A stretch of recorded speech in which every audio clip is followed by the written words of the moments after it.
Podem sentar um instante.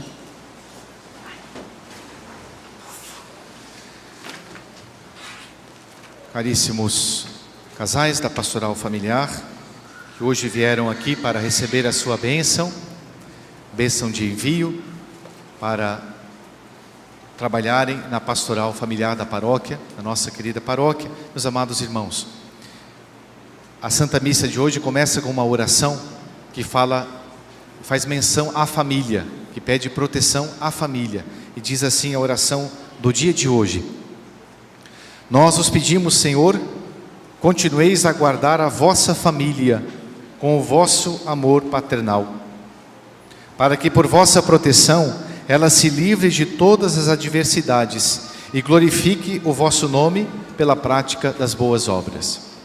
A família de Deus, todos nós fazemos parte da família de Deus. A família de Deus é a igreja, é essa grande família espalhada pelos 4 cantos da terra, composta por todos os batizados.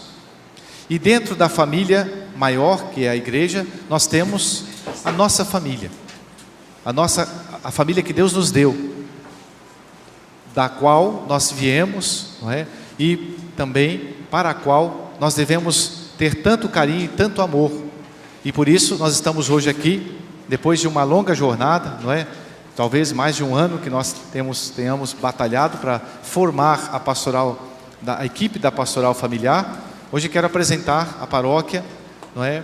E a cada um dos nossos queridos fiéis, e as nossas famílias, não é? E a nossa grande família paroquial, os agentes da Pastoral Familiar. É muito importante que nós tenhamos todo um carinho, um cuidado especial para com a nossa família. Aliás, o próprio Jesus quis, ao vir à terra, escolheu um meio para vir à terra, que foi nascer de uma família, né? Teve Nossa Senhora por mãe, São José por pai adotivo, né? E viveu 90% da sua vida, grande maioria da sua existência aqui na terra, ele escolheu estar com a sua família, com a família sagrada de Nazaré. Portanto, a família é algo abençoado, querido por Deus.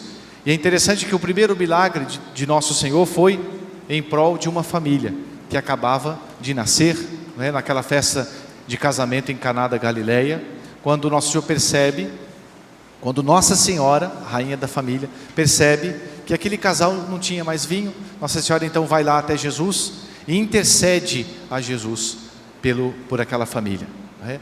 Nossa Senhora, com certeza, por ser a mãe de Jesus e rainha das famílias, ela tem um olhar especial para com as nossas famílias.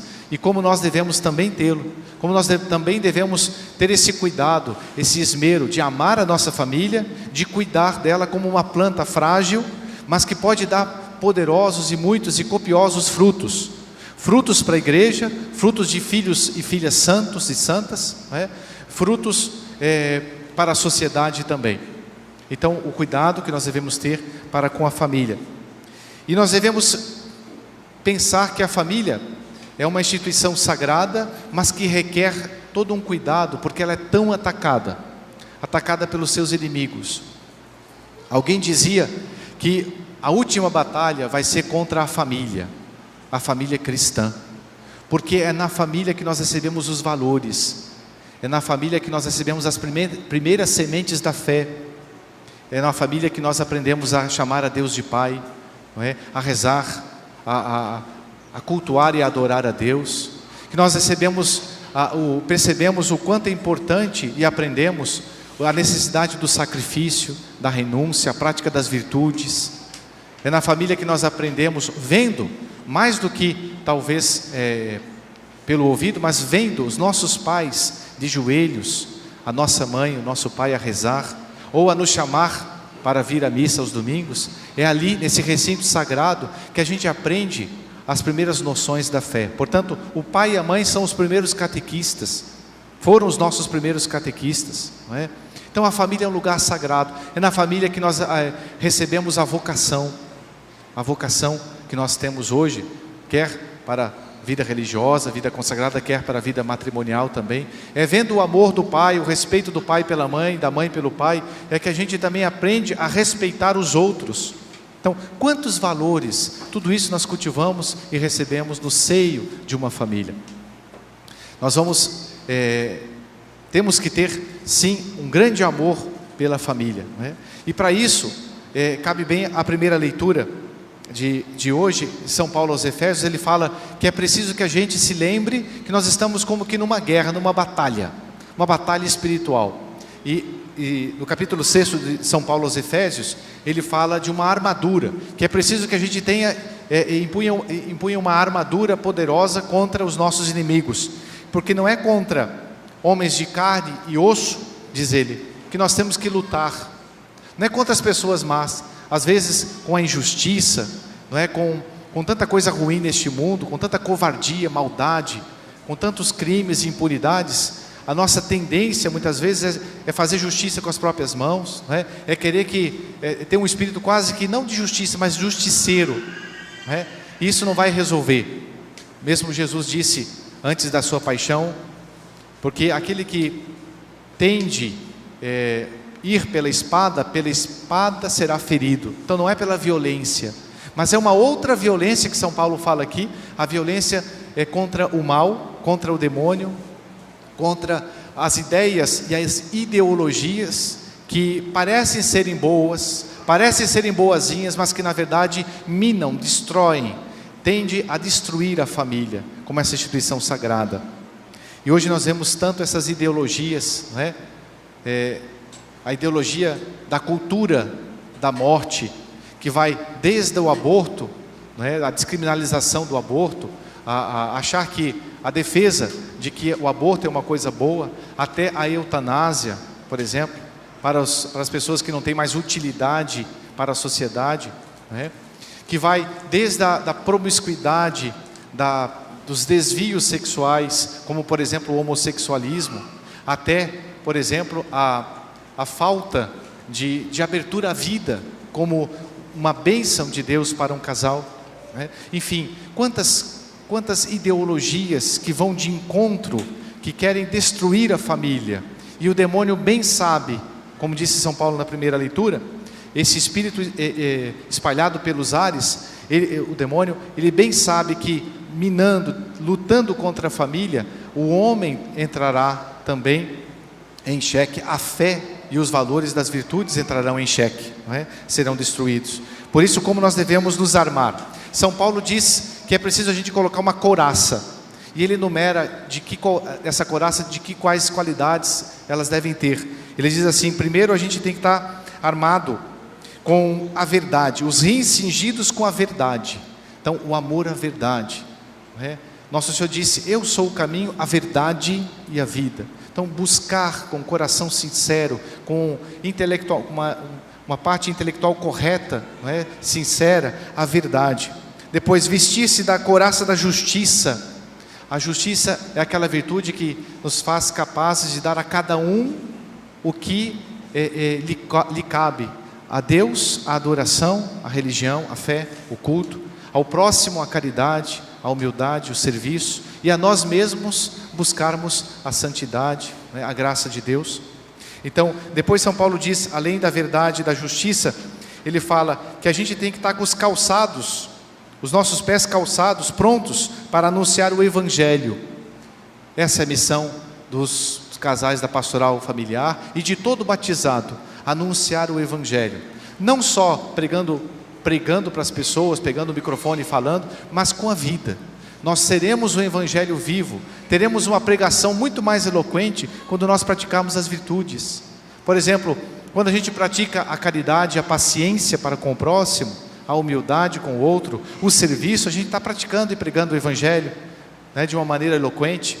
Quando nós praticamos, por exemplo, a caridade, fazemos o bem ao outro, servimos os outros, a exemplo de tantos santos e santas, nós estamos fazendo o bem, né? Me vem aqui à memória o fato da santa que nós celebramos ontem, Santa Edviges, conhecida como a padroeira dos endividados, né?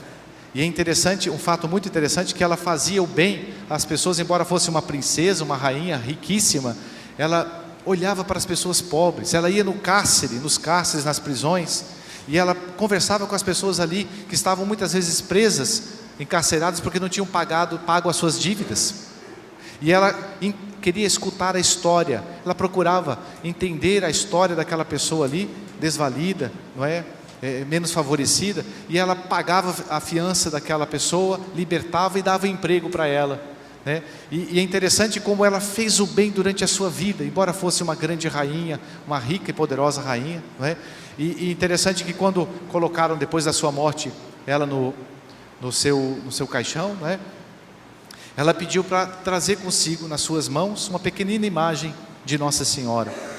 Aquelas mãos que tinham ajudado tanto as pessoas pobres, que tinha servido tanto os outros, não é? Ela quis que ela segurasse, mesmo depois de falecida, a imagenzinha de Nossa Senhora, porque Nossa Senhora é o exemplo daquela que soube serviu bem a seu esposo José, serviu bem a Jesus, seu filho, não é? Ela é a serva do Senhor por antonomasia, com S maiúsculo, não é? E é interessante que 900 anos já passaram da vida de Santa Edviges, e se nós formos visitar o lugar onde ela está, lá os seus restos mortais, nós vamos ver os restos mortais dela, o seu esqueleto, né? E as mãos dela ainda seguram a imagenzinha de Nossa Senhora, e o mais extraordinário, as mãos de Santa Edviges está intacta, não é? A carne das mãos está incorrupta até hoje, quase 1000 anos já se passaram. Por quê? Porque por uma graça especial de Deus, por um milagre, Deus quer nos dizer de algum modo que a gente precisa viver para servir, para ser útil para os outros, para fazer o bem ao outro. Essa é a missão da família, né? Essa é a missão do casal, ser para o outro, para os filhos, né? E portanto a gente redescobrir isso na vida familiar também. E uma coisa interessante, já para terminar, São Paulo conclui a primeira leitura dizendo que além da verdade, da justiça e do anúncio ao Evangelho, é preciso que a gente tenha um escudo da fé. Ou seja, sem fé é impossível agradar a Deus. Sem fé, mesmo na vida familiar, a vida se torna sem sentido. É a fé, é a graça de Deus que lança luz na nossa vida ordinária, tornando-a extraordinária. É pela fé que a gente coloca amor nas nossas ações mais triviais, né, mais corriqueiras, e a vida começa a ter um outro sentido, uma outra razão. E São Paulo termina dizendo assim: e por fim, também coloquemos o capacete da salvação e a espada do Espírito, que é a palavra de Deus. Essas duas últimas grandes armas, buscar a salvação. A salvação em família, a salvação dos filhos, o bem espiritual do outro, não só se preocupar com o bem físico, né? Uma boa família é aquela cujos pais, eles se preocupam não só em dar o material para o filho, que ele tenha o que comer, que ele tenha um bom emprego futuramente, que ele tenha um bom diploma, uma boa profissão, mas mais do que isso, que ele tenha a salvação eterna. Porque como diz Santo Agostinho, muitas vezes a gente cuida de que a gente viva bem, mas a gente não cuida bem de que a gente viva para sempre, ou seja, cuidar da nossa alma, né, dos bens que não perecem. Então vamos pedir à Sagrada Família nesse domingo, que olhe com carinho para as nossas famílias, que olhe com carinho para nós, e que sobretudo a gente possa buscar agradar a Nosso Senhor e copiar a família mais feliz, Jesus, Maria e José, que foi uma família simples, humilde, que não faltou provação, que muitas vezes faltava o conforto, né, que nós julgamos tão essenciais nos tempos modernos, mas que não faltou nunca o essencial, que era a presença de Jesus e de Maria. Louvado seja nosso Senhor Jesus Cristo.